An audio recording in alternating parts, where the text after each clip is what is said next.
Et oui, ça faisait un petit moment qu'on s'était pas revu pour une review de WoW. What's up Pikachu Addict, c'est Jimbo, et aujourd'hui on se retrouve pour les résultats du WoW du 25 septembre 2023.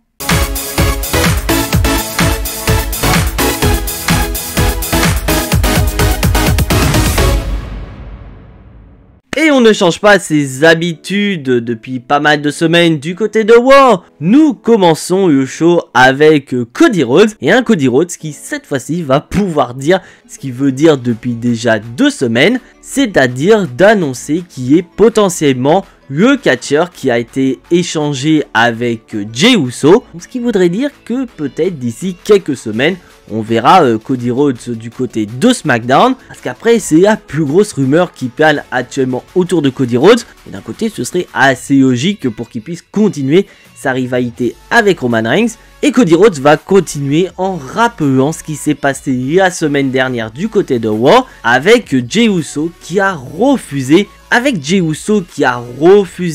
proposition du Judgment Day, ce qui fait plaisir à Cody Rhodes et il est encore plus motivé à aider Jey Uso du côté de WoW. Et en parlant du Judgment Day, mes chers amis catchadites, ces derniers vont arriver pour confronter Cody Rhodes et Cody Rhodes va souligner quelque chose d'assez intéressant au sein du Judgment Day, car il rappelle que chaque membre du Judgment Day aura un match de championnat ce soir à WoW, avec dans un premier temps Dominic Mysterio qui défend son titre nord-américain face à un certain Dragoni. Et ce soir, dans le main event de WoW, Finn Balor et Damien Priest défendront leur titre tag team face à Kevin Owens et Sami Zayn. Et de plus, je vous rappelle, mes chers amis catchadites, qu'une certaine Rhea Ripley est absente depuis 2 semaines. Donc après, elle vend l'attaque qu'elle a subie il y a de ça 2 semaines face à une certaine Nia Jax. Et Cody Rhodes nous présente Rhea Ripley comme étant la boss du Judgment Day, en demandant à Finn Balor, Damien Priest et Dominic Mysterio quelle serait la réaction de Rhea Ripley si jamais cette dernière revient la semaine prochaine et qu'elle voit que aucun des membres du Judgment Day apparaît n'a une ceinture.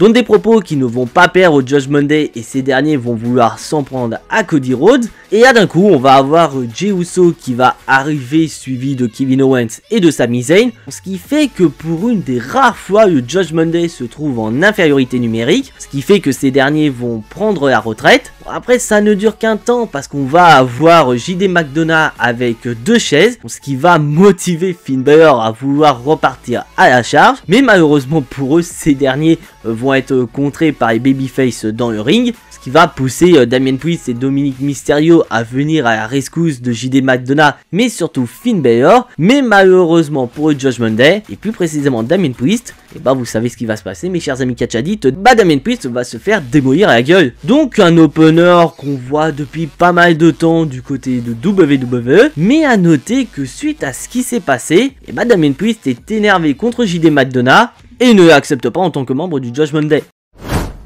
Dans le but de venger son pote Chad Gable, nous avons Otis qui va affronter Bronson Reed dans un match d'homme fort, un bon match d'homme fort soit dit en passant, mais malheureusement pour Otis, il va se prendre le Tsunami Splash de Bronson Reed pour le compte de 3. Donc une nouvelle victoire à mettre au compteur de Bronson Reed, et on peut très bien imaginer que d'ici les prochaines semaines, Bronson Reed pourrait très bien se diriger vers le titre de champion intercontinental de Gunther.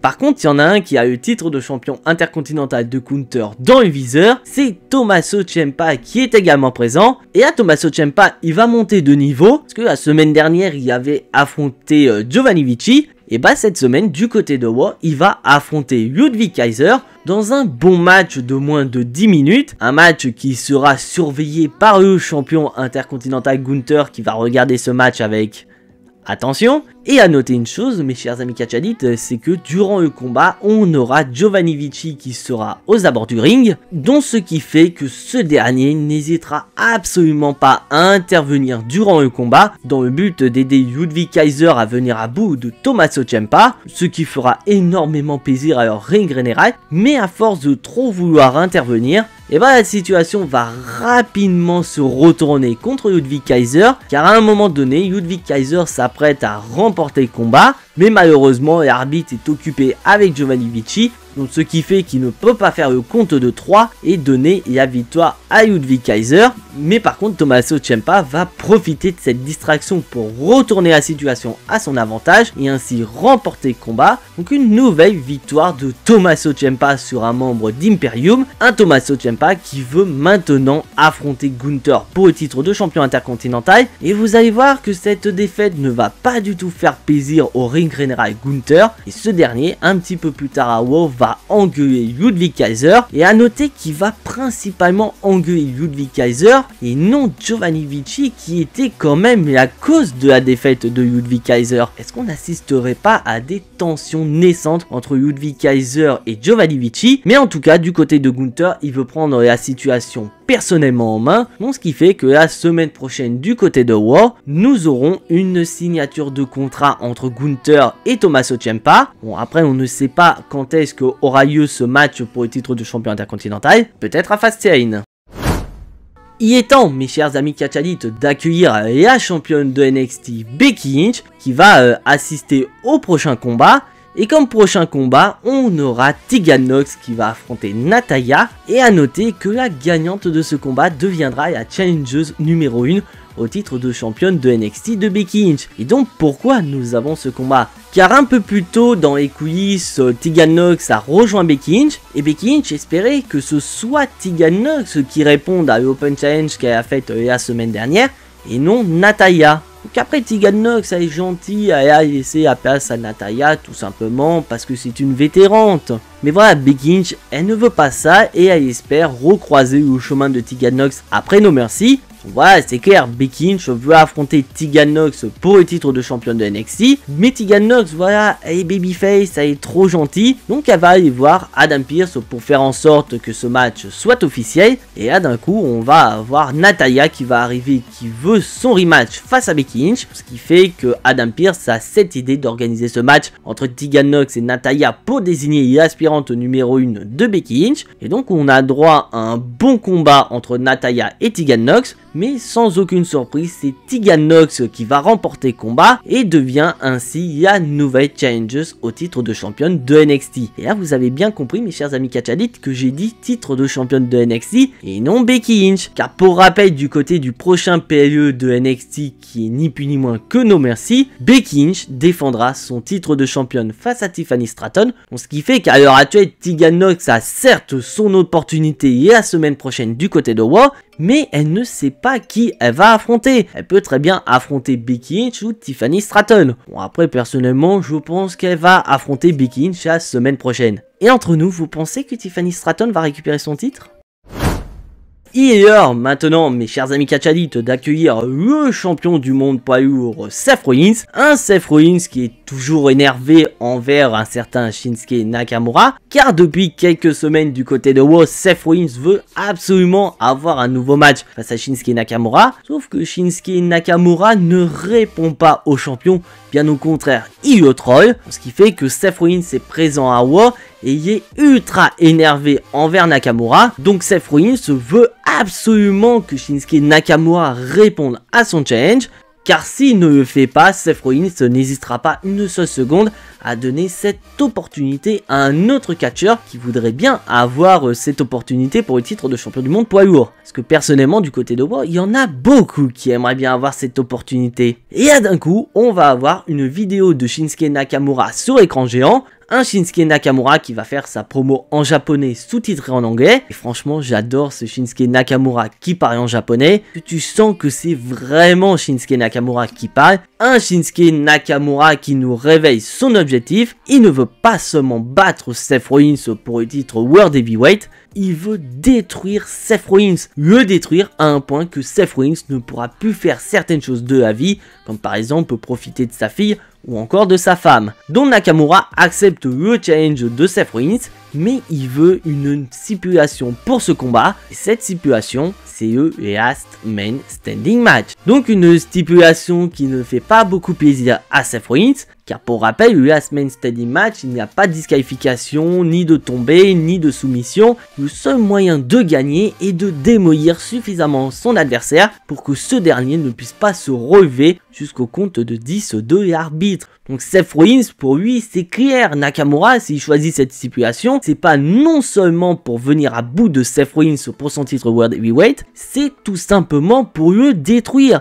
Mais voilà, Seth Rollins, il en a rien à cirer, c'est un champion combatif et il est prêt à mettre son dos en jeu pour venir à bout de Shinsuke Nakamura et le battre du côté de Fastlane. Personnellement, j'attendais l'annonce de cette stipulation et personnellement, je m'attendais au Last Man Standing match, voire même une autre stipulation qui aurait permis à Shinsuke Nakamura de se défouiller sur Seth Rollins. Mais entre nous, mes chers amis catch addicts, je pense que suite à cette annonce du Last Man Standing match entre les deux, je pense que la WWE, il est temps que vous donniez le titre de champion World Heavyweight à Shinsuke Nakamura, car on a quand même droit à la meilleure version de Shinsuke Nakamura depuis qu'il est dans le roster principal, et surtout qu'on a une stipulation qui pourrait très bien protéger Seth Rollins dans la défaite, car Nakamura, le connaissant, il va pas du tout se gêner pour attaquer le dos de Seth Rollins. Et malheureusement, Seth Rollins, avec toute la volonté du monde, ne pourrait pas réussir à venir à bout de Shinsuke Nakamura. Donc après, ça reste que mon avis. Si jamais vous n'êtes pas d'accord avec mon avis, n'hésitez pas à le dire dans les commentaires.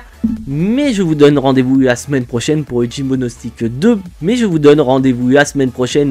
Jimbo Gnostic de Fastlane. Je vous donnerai un petit peu plus de détails sur comment je verrai ce match entre Seth Rollins et Shinsuke Nakamura. Donc un peu plus tôt, on a eu un match pour désigner la future challengeuse au titre de championne de NXT. Bah maintenant, il est temps pour qu'un titre de champion de NXT soit défendu du côté de Raw. Et bah pour ce titre de NXT, nous avons Dominic Mysterio qui affronte Dragon Lee. Et personnellement, mes chers amis catch addicts, c'est pour moi le meilleur match de cet épisode de Raw. Bon, déjà, spoiler alert, il n'y aura aucune intervention du côté de Dominic Mysterio. Et oui, c'est vrai, c'est assez rare de ne pas voir d'intervention dans un combat mêlant un membre du Judgment Day. Mais là, pour ce match, il va être 100% clean. Et franchement, on a beau haïr Dominic Mysterio, parce qu'après, c'est vrai que Dominic Mysterio est actuellement le catcheur le plus détesté à la WWE. Bah, il faut quand même reconnaître que Dominic Mysterio est un excellent catcheur. Et en plus, face à un Dragon Lee qui fait son premier combat du côté de Raw, et bah, nous avons tout ce qu'il faut pour avoir un excellent combat. Et un excellent combat qui met vraiment NXT en avant. Je pense que ce match sert clairement à ça. Et d'ailleurs, le match de la semaine prochaine entre Becky Lynch ou Tiffany Stratton contre Tegan Nox sert également la même chose. Mais malheureusement pour Dragon Lee, Dominic Mysterio a beaucoup plus d'expérience que lui dans le main roster. Et c'est donc Dominic Mysterio qui va remporter le combat et ainsi conserver son titre de champion nord-américain. Mais une victoire clean qui fait quand même très plaisir pour Dominic Mysterio et qui montre aux yeux de tout le monde qu'il n'a pas forcément besoin d'intervention, que ce soit de Willa Wilpe ou encore d'un membre de Judgment Day, pour gagner ses matchs et conserver son titre de champion. Et maintenant, mes chers amis catch addicts, il est temps d'accueillir Michael Cole qui va interviewer Nia Jax. Parce que oui, depuis qu'elle a fait son retour il y a de ça 2 semaines, Nia Jax détruit tout le monde sur son passage, en commençant par la championne Willa Wilpe. Et on a pu voir la semaine dernière, elle s'est défouillée sur les championnes tag team Chelsea Grid et Piper Niven. Mais elle s'est également défouillée sur Shayna Baszler et Zoey Stark. dont Michael Cole demande à Nia Jax pourquoi elle a écrasé tout le monde depuis qu'elle a fait son retour. Et là on a affaire quand même à une Nia Jax très déçue, car elle s'attendait à un challenge depuis qu'elle est partie de la WWE. Bon, après dans le kayfabe, Nia Jax a été licenciée, mais dans la storyline, elle s'est absentée depuis pas mal de temps de la WWE. Donc pour elle, avec les années, le roster féminin s'est quand même endurci. Bah malheureusement, selon Nia Jax, le roster féminin ne s'est pas suffisamment renforcé, car elle a écrasé tout le monde sur son passage. Et en parlant de celle qu'elle a écrasé sur son passage depuis qu'elle est de retour, et bah nous allons avoir Zoey Stark qui va arriver. Une Zoey Stark qui n'a pas trop apprécié que Nia Jax l'écrase alors qu'elle avait le dos tourné. Donc elle est face à Nia Jax pour régler ses comptes. Et donc on va enchaîner aussitôt avec un match qui va opposer Nia Jax et Zoey Stark. Et à noter, mes chers amis catch addicts, qu'il s'agit du premier match de Nia Jax depuis son retour à la WWE. Bon, en soi le match est plutôt correct, mais sans aucune surprise c'est Nia Jax qui va dominer le combat. Même s'il y a un moment Zoey Stark va tenter de revenir dans le combat, et bah ça va malheureusement être Nia Jax qui va reprendre le dessus. et va donc remporter le combat sur Zoey Stark. Et on sent très bien que Nia Jax est la prochaine challengeuse au titre de championne de We Are WP, sachant qu'on a Fastlane d'ici 2 semaines, on pourrait très bien imaginer que la semaine prochaine du côté de WoW, on aurait We Are WP qui pourrait faire son retour et vouloir se venger des attaques qu'elle a subies des mains de Nia Jax, et ainsi avoir un match de championnat entre We Are WP et Nia Jax du côté de Fastlane. C'est tout à fait possible. Il est l'heure maintenant d'accueillir The Miz pour son Miz TV Show, et pour cette édition du Miz TV, son invité n'est ni plus ni moins que Drew McIntyre, et le Miz va revenir sur ce qui s'est passé la semaine dernière lors du main event, car pour rappel mes chers amis catchadites, on avait eu un main event entre Jey Uso et Drew McIntyre, un main event que Drew McIntyre a remporté grâce à plus ou moins le Judgment Day, mais à noter qu'à la fin du combat, suite au refus de Jey Uso de rejoindre le Judgment Day, le Judgment Day s'est défouillé sur Jey Uso, mais le plus important c'est que Drew McIntyre n'est pas intervenu pour venir au secours de Jey Uso, ce qui fait que beaucoup de gens se posent cette question, et d'ailleurs le Miz va poser la question à Drew McIntyre, c'est pourquoi il n'est pas intervenu pour sauver les fesses de Jey Uso, alors que Jey Uso lui a clairement montré qu'il est là pour gagner la confiance des autres et non pour rejoindre le Judgment Day. Et malheureusement, Drew McIntyre ne va pas donner de réponse, ce qui va énerver Xavier Woods et Kofi Kingston qui vont arriver et qui eux-mêmes ne comprennent pas pourquoi Drew McIntyre n'est pas intervenu pour sauver les fesses de Jey Uso la semaine dernière. Et là, Drew McIntyre va s'énerver et va expliquer pourquoi il n'est pas intervenu. C'est parce que tout simplement Drew McIntyre n'a pas digéré ce qui s'est passé entre lui et Jey Uso ces dernières années, car il rappelle qu'il y a de ça quelques temps un PLE a eu lieu en Europe et qui portait le nom de Clash at the Castle, et que Drew McIntyre était dans le main event et il y avait la possibilité de venir à bout de Roman Reigns et quitter le Pays de Galles en tant que champion incontesté, mais qu'à cause d'un certain Jey Uso, il n'a pas pu réaliser ce rêve et Roman Reigns est parti de Clash at the Castle en tant que champion incontesté. D'ailleurs, Drew McIntyre va revenir également sur le fait que en dehors de lui, personne n'est venu sauver les fesses de Jey Uso, ce qui fait que tout le monde sont des hypocrites, ont des propos qui ne vont pas plaire à Kofi Kingston et va vouloir se confronter à Drew McIntyre. Et donc on enchaîne immédiatement avec Drew McIntyre face à Kofi Kingston, et bordel, nous avons droit à un excellent combat entre Kofi Kingston et Drew McIntyre, mais malheureusement à la fin du combat, nous allons avoir Ivar qui va intervenir en s'attaquant en premier à Xavier Woods, donc ce qui fait que malheureusement Kofi Kingston va être distrait, ce qui va permettre à Drew McIntyre d'y voir une ouverture et porter son Claymore Kick pour le compte de 3. Donc une nouvelle victoire pour Drew McIntyre. Et là, ce qui va être le plus intéressant, mes chers amis catchadites, c'est qu'après le combat, Ivar va se défouler sur Kofi Kingston sous les yeux d'un Drew McIntyre qui ne va même pas réagir. Il ne va pas du tout aider Kofi Kingston et Xavier Woods. Ah non, non, il va laisser Ivar se défouler. Est-ce que petit à petit, Drew McIntyre va basculer du côté obscur et on va assister au retour du psychopathe écossais? Bon, clairement, je pense qu'on va se diriger petit à petit vers le e-turn de Drew McIntyre, mais franchement j'attends avec impatience ce e-turn de Drew McIntyre. Et maintenant mes chers amis catchadites, il est l'heure du main event de cet épisode de WoW, le match pour le titre tag team opposant Finn Balor et Damien Priest contre Kevin Owens et Sami Zayn.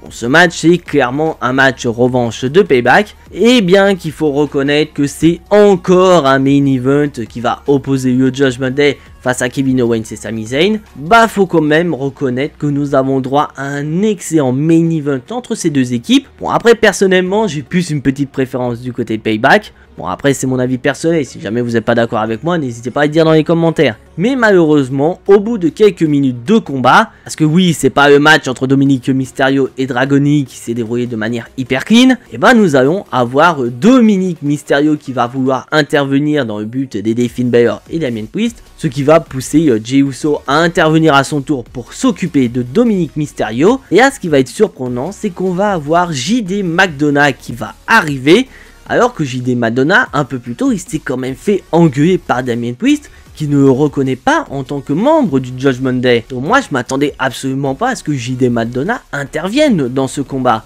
Donc une intervention de JD McDonagh qui va nécessiter l'intervention de Cody Rhodes pour remettre les jeux à égalité. Donc ce qui fait qu'on a un bordel total aux abords du ring, ce qui va nécessiter la sécurité dans le but de calmer les choses et faire en sorte que ce match de championnat se déroule de la meilleure des manières. Et là on va passer au tournant du match mes chers amis catch addicts, car Sami Zayn va réussir à porter son Ayaba Kick sur Damien Priest. Donc on sent que le match va se terminer par une victoire de Kevin Owens et Sami Zayn, qui vont récupérer les titres qu'ils ont perdus du côté de Payback. Sauf que malheureusement non, car JD McDonagh va intervenir en portant un coup de ceinture sur Sami Zayn, ce qui va permettre à Damien Priest de faire tomber sur Sami Zayn pour le compte de 3. Donc Damien Priest remporte le combat pour son équipe avec l'aide de JD McDonagh et conserve ainsi aux côtés de Finn Balor leur titre de champion tag team, et que suite à cette intervention de JD McDonagh, est-ce que Damien Priest va finalement l'accepter au sein du Judgment Day? Mais malheureusement pour le Judgment Day, la soirée est loin d'être terminée, car ces derniers n'ont même pas le temps de célébrer leur victoire, qui vont se faire attaquer immédiatement par Jey Uso et Cody Rhodes, suivi quelques instants plus tard par Kevin Owens et Sami Zayn. Donc ce qui fait que nous avons une bagarre générale entre les deux clans, et cet épisode de WoW va se terminer sur ce chaos total. Dans le chaos total.